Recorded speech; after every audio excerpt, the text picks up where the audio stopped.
Assalamualaikum warahmatullahi wabarakatuh.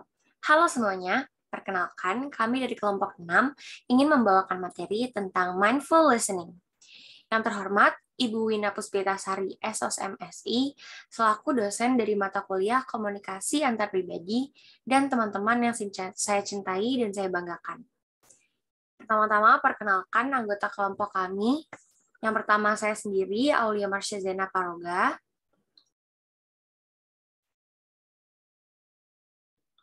Saya Syarul Olivia Sabina. Saya Salsabi Ruskina Putri. Baik, bisa ya di next slide. Yang pertama ada the listening process. Mendengarkan adalah proses kompleks yang tidak hanya melibatkan telinga kita. Untuk mendengarkan dengan baik, kita juga harus mengandalkan telinga, pikiran, dan hati kita. Slide selanjutnya akan dijelaskan oleh rekan saya, yaitu Cheryl. Slide selanjutnya ada tentang mindfulness, yaitu langkah pertama dalam mendengarkan ialah dengan memberikan perhatian. Ketika kita penuh perhatian, kita sepenuhnya akan mendengarkan orang lain dan mencoba memahami apa yang dikomunikasikan orang itu tanpa memaksakan ide, penilaian, atau perasaan kita sendiri.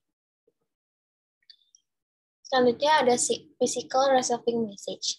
Menurut kebanyakan dari kita, pendengaran itu otomatis dan tidak terhalang. Namun, orang dengan gangguan pendengaran mungkin mengalami kesulitan menerima pesan lisan.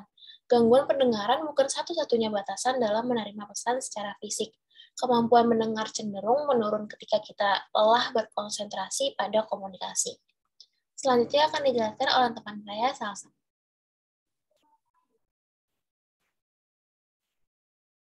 Selanjutnya ada selecting and organizing material.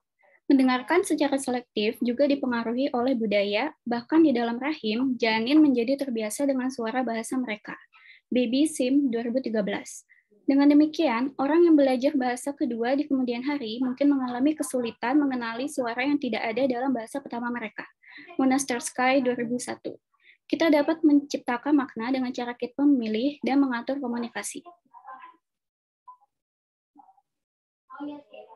Interpreting communication. Prinsip yang paling penting untuk interpretasi yang efektif adalah berpusat pada orang-orang sehingga kita dapat memahami perspektif orang lain. Tentu saja kita tidak akan selalu setuju dengan ide orang lain atau bagaimana mereka melihat diri mereka sendiri, orang lain, dan situasi. Hal seperti itu tidak mengharuskan kita untuk menyetujuinya, namun itu mengharuskan kita untuk melakukan upaya yang sungguh-sungguh untuk memahaminya. Slide selanjutnya akan dibacakan oleh Marsha.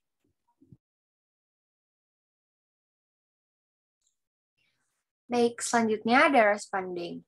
Mendengarkan secara efektif juga melibatkan respons, yaitu mengomunikasikan perhatian dan minat. Pendengar yang baik akan memberikan tanda bahwa mereka tertarik selama melakukan interaksi dengan memperlihatkan postur yang penuh perhatian, seperti menganggukkan kepala mereka, membuat kontak mata, dan memberikan tanggapan. Remembering.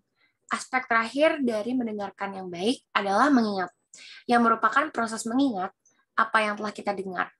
Pendengar yang efektif biasanya akan melepaskan banyak hal kecil untuk mempertahankan hal atau obrolan yang lebih penting. Karena kita melupakan sekitar 2/3 dari apa yang kita dengar, penting untuk memastikan bahwa yang mempertahankan 1/3 yang paling penting. Selanjutnya akan dibacakan oleh Cheryl. Selanjutnya ada obstacles to mindful listening. Ada dua jenis hambatan untuk mendengarkan dengan penuh perhatian. Yang pertama adalah hambatan dalam situasi komunikasi, dan yang kedua adalah hambatan dalam komunikator. Hambatan-hambatan itu ada eksternal dan internal. Yang pertama, yang eksternal itu banyaknya pesan, terlalu pesan yang rumit dan gangguan. Untuk yang internal, kurangi fokus, prasangka, bereaksi dengan emosi, kurangi usaha, dan kegagalan dalam menyesuaikan gaya mendengarkan. Selanjutnya akan dijelaskan oleh Forms of non-listening. Pseudo-listening adalah berpura-pura mendengarkan. Monopoli adalah terus memfokuskan komunikasi pada diri kita sendiri daripada mendengarkan orang yang berbicara. Mendengarkan selektif yang melibatkan fokus hanya pada bagian-bagian tertentu dari komunikasi. Mendengarkan secara defensif, yaitu menerima serangan pribadi, kritik, dalam komunikasi yang tidak kritis. Ambushing adalah mendengarkan dengan seksama untuk tujuan menyerang pembicara, dan mendengarkan literal yang melibatkan mendengarkan hanya untuk konten dan mengabaikan makna pembicaraan.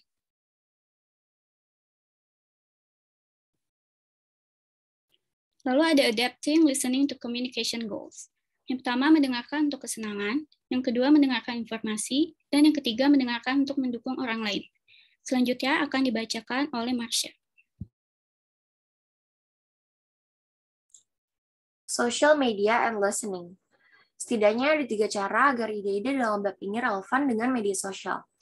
Yang pertama, beberapa komunikasi online juga membutuhkan mendengarkan. Lalu yang kedua, peningkatan keterlibatan kita dengan media sosial dapat menjadi hambatan untuk mendengarkan secara efektif. Dan yang terakhir, kita perlu melatih pemikiran kritis saat berkomunikasi secara online.